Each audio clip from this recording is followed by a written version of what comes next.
안녕하세요. 서울 프로퍼티 인사이트의 고병기 콘텐츠 에디터입니다. 네, 이지스 자산운용과 함께 글로벌 리츠를 친절하게 소개시켜드리는 시간입니다. 사실 이제 오늘 소개해드릴 내용들은 저희 이제 서울 프로퍼티 인사이트와 함께 이지스 자산운용 대체증권 투자팀이 그동안 글로도 많이 기고를 했는데 또 이게 텍스트와 영상으로 전달하는 건 좀 다를 거라 생각하고 저희가 최대한 이 리츠 투자에 도움이 될 만한 정보를 전달해 드리도록 하겠습니다. 이지스 자산운용의 이건희 차장님 나오셨습니다. 안녕하세요. 네. 안녕하십니까. 이지스 자산운용 대체증권 투자팀 이건희 차장이라고 합니다. 네. 제가 알기로는 사실 이제 대체증권 투자팀 6분이 모두가 이제 리츠를 좋아하지만 이게 내외부적으로 리츠에 대한 애정이 상당히 높다고 알려진 분이고 최근에는 뭐 증권사 연구인을 만났는데 이건희 차장님 얘기를 갑자기 하더라고요. 리츠 너무 좋아한다고. 네, 그래서 애정이 가득 담긴 친절한 설명 기대하겠습니다. 감사합니다. 네. 최대한 열심히 노력해 보도록 하겠습니다. 네. 오늘 첫 시간 다룰 게 주거 맞습니다. 레지던셜 리츠예요. 네. 사실 한국은 뭐 이지스 레지던스 리츠라는 종목이 있지만 되게 많이 없고 맞습니다. 네, 상당히 생소한데 리츠라는 상품으로는 사실 이제 미국에서는 제일 좀 뜨거운 섹터 중에 하나이기도 해요. 뭐 일단 이제 그 전에 저는 좀 궁금한 게 주거 리츠가 있는 나라가 많지는 않잖아요. 거의 없습니다. 전체적인 어떤 글로벌 리츠에서 주거 섹터의 어떤 뭐 지형도를 한번 소개 부탁드릴까요? 네, 알겠습니다. 사실 이렇게 섹터별로 소개하게 된 또 이런 자리가 되게 의미 있다고 생각하는 게 사실 글로벌 리츠가 점점 더 이렇게 섹터별로 진화하고 있고 또 발전하고 있기 때문에 이런 시간을 갖는 게 참 의미 있다라고 생각하고요. 특히 이 글로벌 리츠 뭐 시가총액 비중이나 아니면은 주요 지수 기준으로 해서도 가장 큰 섹터 중에 하나가 또 이 레지덴셜 주거 리츠입니다. 이게 그러면 전체 리츠 시장에서 맞습니다. 주거가 몇 퍼센트 차이인지 알 수 있나요? 네, 대충 한 20% 좀 안 되게 15%에서 20% 내외에서 좀 움직이고 있고요. 가장 큰 게 물류. 그러니까 물류와 주거 섹터가 거의 1, 2위를 다투고 있고 이제 통신탑이 또 시가총액 기준으로는 좀 크게 움직이고 있어서 또 그거와 거의 대등할 정도로 큰 리츠들이 많이 있습니다. 그래서 사실은 좀 관심을 가지고 또 이렇게 봐야 될 리츠인데 근데 앞서 말씀해 주신 것처럼 사실 이 민간 임대주택이 크게 발전한 나라는 미국입니다. 그래서 대부분의 주거 리츠가 발전한 국가는 미국이고요. 또 반면에 이제 유럽 같은 경우에는 사실 임대주택 시장이 있긴 한데 그게 좀 특징이 있습니다. 왜냐하면 이미 많은 사람들이 알다시피 이 개발 관련해서 유럽의 주요 도시들이 좀 규제가 엄격하다 보니까 신규 임대 사업에 대한 제약이 많이 있습니다. 그리고 유럽 국가 일부 국가에서는 이 리츠에 대해서 재개발 포함해서 금지하고 있기 때문에 이 대부분의 임대 사업을 영위하는 기업들이 리츠로 분류되는 것이 아니라 단순히 부동산 투자 회사로 좀 분류되는 특징이 있습니다.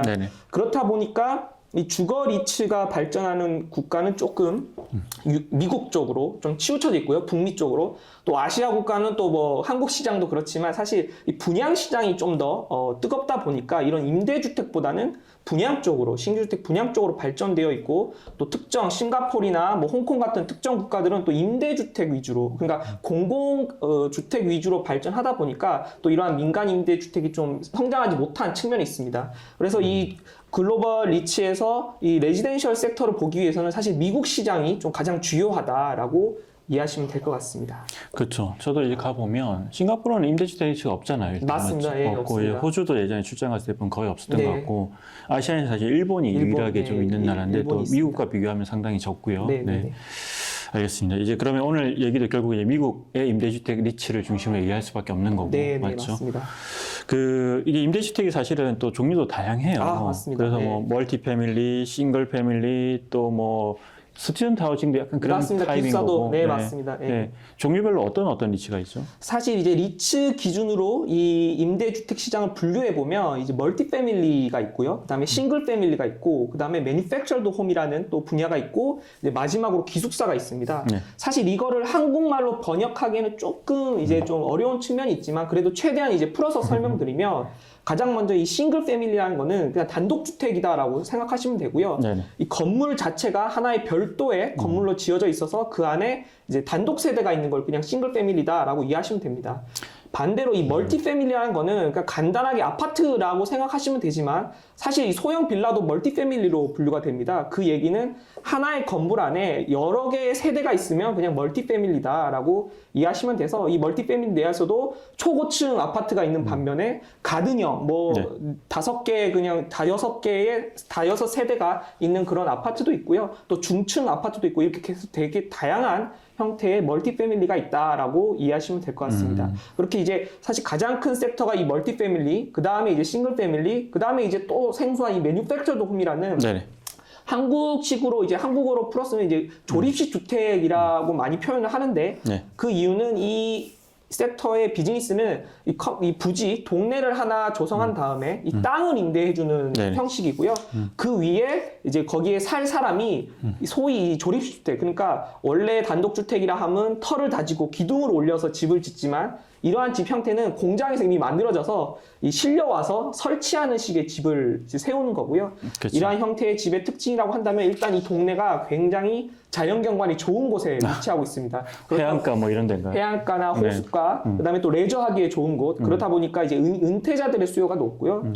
그다음에 또 이런 부지는 또 이런 좀 조립식 주택의 특징 중에 하나가 좀 가격이 저렴합니다.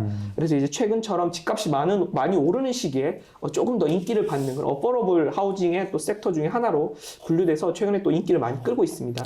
그렇죠. 이게 뭐 리츠랑은 좀 다른 얘기하죠. 어찌 보면 또 요즘에 막 공급이 워낙 타이트하니까 맞습니다. 그래서 사실 기술을 이용해 가지고 이런 이제 매뉴팩처드 하우징을 되게 많이 선보이려는 회사들도 나타나더라고요. 아, 네, 맞습니다. 네. 점점 특히 기관 투자자들도 이러한 특징, 특히 뭐 은퇴자들의 수요나 레저 수요, 그다음에 또 저렴한 이런 가격 특징 이런 거에 매력을 느껴서 많은 투자를 하고 있고 또 그쪽으로 계속 발전을 해 가고 있기 때문에 앞으로도 좀 발전을 해 갈 섹터 중에 하나가 아닐까 생각하고 있습니다.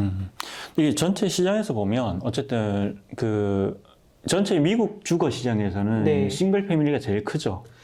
네, 맞습니다. 이제 뭐 네. 임대뿐만 아니라 이제 전체 자가 비율까지 다 합쳤을 때는 싱글 패밀리가 가장 큰 이제 시장이고요. 그 예로 이제 뭐 시장 규모를 좀 간단히 말씀드리면 사실 이제 미국 인구가 이제 3억 3천만 명 네. 정도라고 이제 보통 알고 있고 네.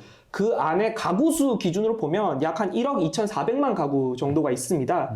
거기에 이제 자가 보유율이 한 65.3% 정도 되기 때문에 이제 나머지 한 4,300만 가구가 임대 가구다라고 이해해 주시면 되고요. 이 자가 보유율 65.3% 중에 약 90%가 다 단독주택으로 이루어져 있습니다. 그래서 대부분의 자가 보유하고 있는 이 집의 형태는 이 싱글 패밀리다라고 이해하시면 되고요. 하지만 또 임대 시장은 좀 다른 모습을 보이고 있습니다. 멀티 패밀리가 가장 좀 많은 비율을 차지하고 있고 이 싱글 패밀리는 단 36%밖에 차지하고 있지 않아서 약간 이 자가 시장과 이 임대 시장은 조금 다른 모습을 보이고 있다라고 이해하시면 될 것 같습니다. 그렇죠. 그리고 사실 그 중에서도 싱글 패밀리 리츠는 더 비중이 작고요. 맞습니다. 네, 네. 그게 이제 결국 이제 실제로 이제 단독주택이죠. 단독주택 임대 사업을 기관 투자자에 하긴 되게 어려웠어요. 네, 이게 맞습니다. 되게 파편화돼 있고 관리 어려움이 있기 때문에 거의 이제 시도를 거의 안 했고요. 맞습니다. 근데 이제 블랙스톤이라는 이제 큰 사모펀드 운용사가 실은 이제 2008년, 9년 글로벌 금융위기 이후에 주택 가격이 폭락하니까 이제 싼 가격에 되게 사들여가지고 그걸 이제 처음엔 펀드로 투자해서 리츠로 해가 그러니까 엑시트를 하면서 상장 리츠를 만든 게 대표적인 이제 싱글 패밀리 임대주택 리츠인 인비테이션 홈즈고요. 맞습니다. 네. 어떻게 보면은 이 기관 투자자의 싱글 패밀리 렌탈 이 사업에 선두적인 역할을 했던 게 이제 앞서 말씀 주셨던 네. 블랙스톤이 어떻게 보면 서프라임 사태로 거의 망가졌다시피 했던 단독주택에 이렇게 대형화를 시도했던 투자를 시도를 처음으로 시작을 했고요. 그 뒤에 그 블랙스톤의 힘에 힘입어서 이 상장 리츠가 조금은 이 시장을 선도해 왔습니다. 하지만 그 규모가 사실은 크지 않아서 맞아요. 야금야금 커오다가 이제 최근 들어서 인구 트렌드적인 좀 변화 때문에 이 여러 기관 투자자들이 이 단독주택 임대 사업에 적극적으로 뛰어들고 있습니다.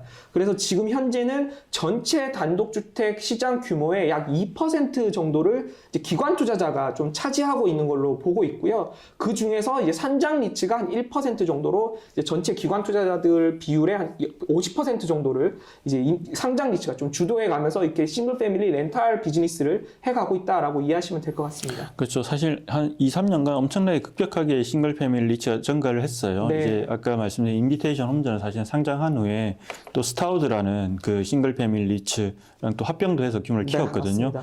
사실 거기서는 이제 블랙스톤이 이미 다 엑시트를 했고요. 네. 근데 이게 코로나19 이후에 맞습니다. 또 말씀하신 대로 또 약간 단독주택에 대한 선호도 높아지면서 네. 또 블랙스톤 또 투자를 했어요. 맞습니다. 예. 네, 또 투자를 했고 네, 다른 리츠를 통해서 또 투자를 하고 있습니다. 그렇죠. 네. 그리고 사실 이제 보니까 월스트리트 저널에 그런 기사 많이 나왔는데 처음에는 이제 미국의 블랙스톤이 하는 것도 되게 생소했고 그 표현이 뭐 월가가 이제 싱글 패밀리 투자하는 게 되게 낯설다 이런 표현도 있었거든요. 맞습니다. 네, 그러고 나서 다시 이제 외국계 투자자들 투자를 했었고 네. 사실 한국의 이제 지방행정공제라는 네, 어떤 맞습니다. 기관 투자자도 미국의 싱글 패밀리 네. 뭐 섹터에 되게 투자를 많이 하고 있어요. 맞습니다. 네.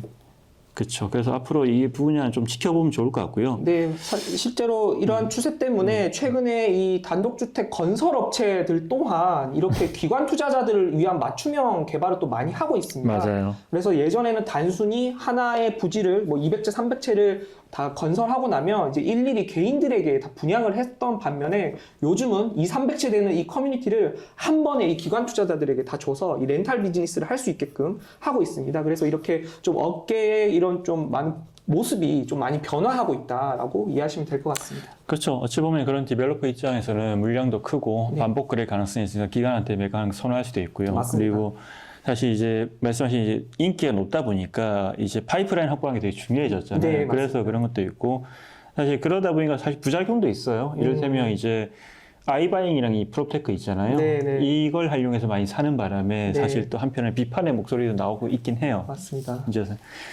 근데 어쨌든 제일 큰 시장은 멀티패밀리죠. 네, 그 리츠로도 아마 한 시가총액이나 지수 기준으로 봤을 때 전체 주거 섹터의 한 70%는 이 아파트 리츠가 가지고 있다라고 보시면 되고 네네. 이제 싱글 패밀리와 매니팩처 돔이 약 15, 15%씩 네. 이렇게 양분하고 있는 시장 규모입니다. 알겠습니다. 그 개별 종목들이 사실은 대표적인 게 있는데 그거는 뭐 저희가 뭐 한 차트를 띄워서 보여드릴까요? 뭐 아, 네, 그래도 되고 네. 뭐 제가 아니면 간단히 그냥 뭐 설명해 주세요. 예, 네. 설명드려도 되고요. 일단 뭐 싱글 패밀리 같은 경우에는 이제 두 개의 상장 리츠가 좀 대표적이고요. 인비테이션 홈스 아까 얘기 나왔던 네. 그 리츠 같은 경우에는 앞서 설명 주신 것처럼 확장 전략이 기존 주택의 인수를 통해서 기존 업체의 인수를 통해서 빠르게 확장하고 있는 리츠고요. 그리고 또 하나의 리츠가 이제 아메리칸 홈스 포 렌트라는 또 싱글 패밀리 리츠가 있습니다. 이 리츠는 JV를 설립해서 이 신규 개발을 통해서 이 신규 이 집을 확보하는 식으로 좀 확장을 하고 있는 단독주택 리츠입니다. 그렇게 이렇게 두 개가 좀 대표적이고요. 그리고 아파트 리츠는 사실 특징을 이 지역을 어디로 두고 있느냐로 좀 나눌 수 있을 것 같고요. 크게 이제 미국에서 게이트웨이 시티라고 하죠. 주요 대도시에 있는 뉴욕, 뭐 보스턴 뭐 이런 맞습니다. 데인데요. 뉴욕, 보스턴, 뭐 샌프란시스코, LA나 플로리다 이쪽에 게이트웨이 시티에 있는 리츠들이 있고요. 그다음에 이제 미국은 이 북위 37도 아래를 썬벨트라고 좀 칭하고 있습니다. 이 지역이 대표적으로 좀 따뜻하고 좀 기후가 살기 좋다라고 해서 요즘 이제 인구 증가가 좀 많은 지역인데 이제 이쪽 위주로 포트폴리오를 가지고 있는 리츠가 있습니다. 그래서 이 대도시 위주로 포트폴리오를 가지고 있는 대표적인 리츠가 이제 에쿼티 레지덴셜이고요. 네네네. 그 다음에 이제 아발론베이 커뮤니티스라는 리츠가 있습니다. 참고로 이 에쿼티 레지덴셜은 이 미국 리츠 중에 최초로 S&P 이제 500 지수에 편입됐던 네네네. 2001년 그래서 좀 가장 먼저 이 리츠의 성장을 선도했던 그 네. 리츠기도 해서 또 상징성도 있는 네. 리츠고요. 그리고 이제 썬벨트에 위치해 있는 리츠가 이제 대표적으로 미드 아메리카 아파트먼트라고 MAA가 이제 있습니다. 이름이 아주 정직하네요. 네, 맞습니다. 딱 자기네들 이 정직한 이름으로 하고 네. 있고 텍사스 뭐 이런 데인가요? 얘는? 맞습니다. 텍사스나 네. 뭐 네. 이쪽 남쪽으로 다 들고 있다라고 보시면 되고 그다음에 이제 캠든 프로퍼티 트러스트라는 또 리츠도 거의 유사한 전략을 가지고 있는데 또 이 리츠의 특징은 또 최근에 엊그제 발표가 났는데 S&P 500 지수에 또 신규 편입됐다라고 해서 그만큼 아파트 리츠들이 빠르게 좀 계속 성장하고 있다. 규모가 커지고 있다는 맞습니다. 뜻이네요. 시가총액이 커지고 있기 때문에 이렇게 주요 지수에도 계속 편입되고 있다라고 이해하시면 될 것 같습니다. 이게 보니까 현재는 이런 종목들이 있는데 또 뭐 그 외에도 있기도 하고요. 네, 근데 맞습니다. 사실 사모 이제 부동산 펀드 기관 이제 운용사에서 많이 투자를 했기 때문에 향후에 더 상장이 늘어날 가능성이 있다고 봐야겠죠. 네, 맞습니다. 주택에 투자는. 네, 맞습니다. 지금도 계속 하나 두 개씩 신규 리츠들이 나오고 있기 때문에 결코 정체된 시장이 아니라 또 신규 상장도 오고 또 합병도 계속 이뤄지면서 계속 액티브하게 성장하고 있는 섹터라고 보시면 될 것 같습니다. 그리고 작년에 보니까 이게 어떤 리츠는 뭐 이제 개발과 임대를 같이 하던데 네. 사실은 그걸 분할을 하는 케이스도 봤고 맞습니다. 네, 또 네. 이제 주거와 오피스를 하는 리츠들이 또 분할을 하는 케이스도 있더라고요. 그게 맞습니다. 또 어찌 네. 보면 색깔을 좀 더 선명하게 가가지고 맞습니다. 투자자들이 좀 더 잘 읽을 수 있게 뭐 그런 식의 전략을 쓰는 걸 봐서는 맞습니다. 이제 좀 더 이제 투자자들이 주거 리츠에 투자하는 환경이 좀 수월해지지 않을까 생각이 네. 들어요. 맞습니다. 말씀해 주신 것처럼 네. 사실 이제 점점 더 이 섹터가 성장하면서 사실 개발과 이 임대 사업이 같이 있다 보면 약 섞이는 재무제표적으로 그쵸. 섞이는 비즈니스가 조금 애매해지는 성격이 있기 때문에 좀 더 전략적으로 특화시키기 위해서 이렇게 분사해서 각자의 길을 가는 경우도 있고 계속해서 이 섹터의 성장을 위해서 좀 회사 차원에서도 노력하고 있는 모습이 좀 확실히 보이고 있습니다.